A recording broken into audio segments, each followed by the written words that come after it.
अस्सलाम वालेकुम स्टूडेंट्स। आज बेटे जो टॉपिक डिस्कस करने जा रहे हैं that is the respiration in hydra. तो मोस्टली इसमें से शॉर्ट क्वेश्चन आते हैं और अगर बेटे ये लॉन्ग क्वेश्चन में आ जाइए वैसे तो कंपैरेटिवली ये बहुत छोटा क्वेश्चन है, लेकिन अगर ये आपको लॉन्ग क्वेश्चन में आ जाता है तो इसमें आपने डायग्राम भी स्केच करनी है। हाइड्रा स्टूडेंट्स एक डिप्लोब्लास्टिक एनिमल है।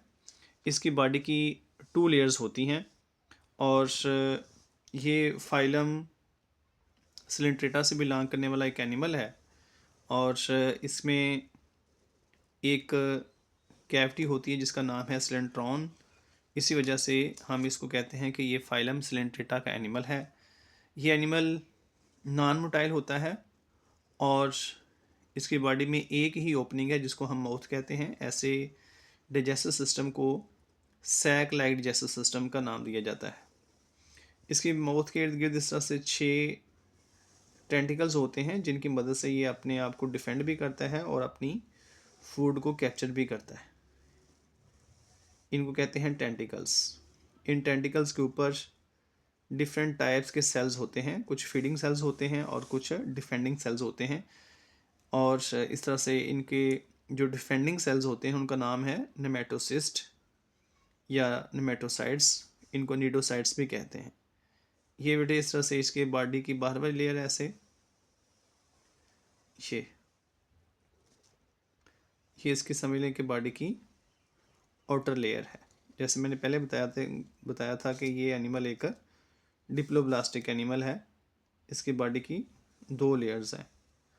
ये इसकी दरमियान वाली मीज़नकाइम है।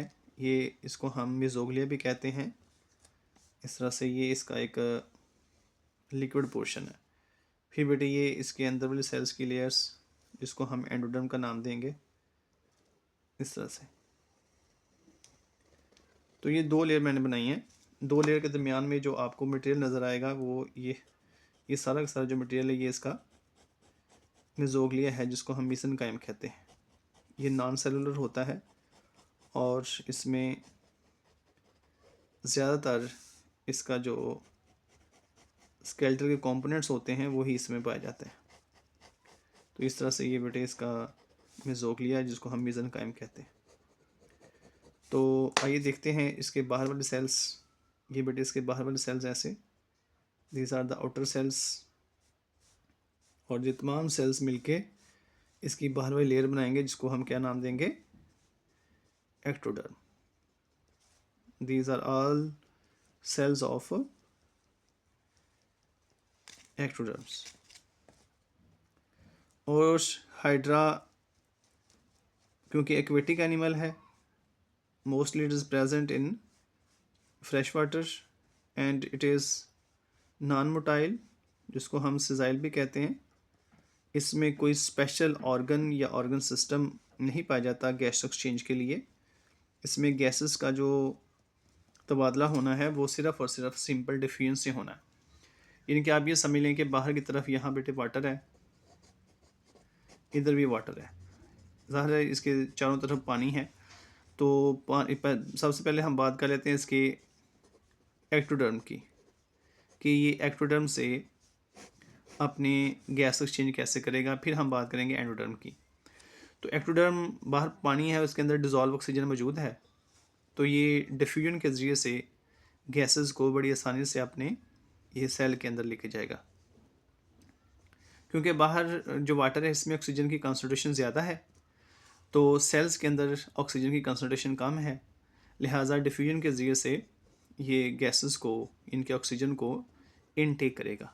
अब यहाँ पे सेल्स के अंदर बेटे इसमें रेस्पिरेशन होगी और ग्लूकोज के मालिक्यूल यहाँ पे जो मौजूद होंगे वो टूटेंगे, जो कि इसने फूड के साथ इनटेक किए थे।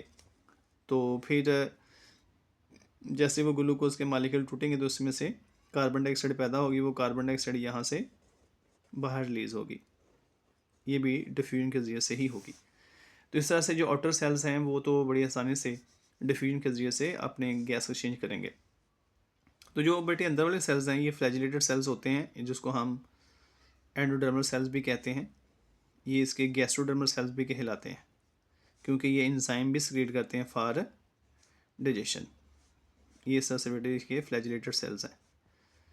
तो खैर जब इसने बेटे फूड को इनटेक करना है अपने माउथ के ज़रिए से, तो जब फूड को बेटे इनटेक करेगा तो उसके साथ ज़ाहिर है वाटर में मूव करेगा। तो ये कैविटी में काफ़ी ज़्यादा वाटर होता है, तो इस वाटर के साथ डेफिनेटली ऑक्सीजन भी मूव करेगी जो कि डिज़ोल्व्ड है। तो ये ऑक्सीजन इनके एंडोडर्मल सेल्स में मूव कर जाएगी डिफ्यूजन के ज़रिए से। तो ज़ाहिर है फिर बेटे फिर यहाँ पे मेटाबॉलिक एक्टिविटी होगी, यहाँ पे ग्लूकोज मालिक्यूल टूटेंगे तो यहाँ से फिर कार्बन डाइऑक्साइड रिलीज़ होगी। तो ये कार्बन डाइऑक्साइड फिर यहाँ से इसके माउथ के ज़रिए से ही वाटर के साथ बाहर रिलीज़ हो जाएगी। तो इस तरह से इसमें गैस एक्सचेंज का प्रोसेस है अंदर वाले और बाहर वाले सेल्स में। तो नो डाउट इसमें एक मैकेनिज़्म और भी है कि ये जो ऑक्सीजन इसने बाहर वाले वाटर से ली है एक्सटर्नल एनवायरनमेंट से, ये एक्टोडर्मल सेल में जब जाएगी तो यहाँ से डिफ्यूज़ होकर ये एंडोडर्मल सेल में भी जा सकती है।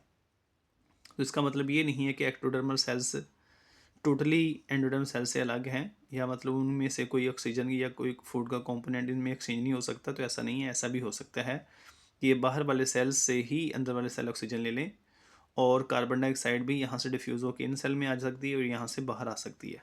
तो ये तीसरा मैकेनिज़्म है। पहले आपने अलग अलग डिस्कस कर लिया दोनों का, फिर आपने दोनों सेल्स का आपस में रिलेशन भी डिस्कस कर लिया। तो ओवरऑल हाइड्रा के अंदर इस तरह से गैस एक्सचेंज होती है, इसमें कोई ट्रांसपोर्ट सिस्टम या कोई ऑर्गन नहीं है। ठीक है स्टूडेंट्स, अब इसको एक दफ़ा आप लोग बुक से रीड कर लें। जो भी बेटे बात जो क्वेश्चंस समझ ना आए तो आप लोग उसमें व्हाट्सएप में पूछ सकते हैं। अल्लाह हाफिज़।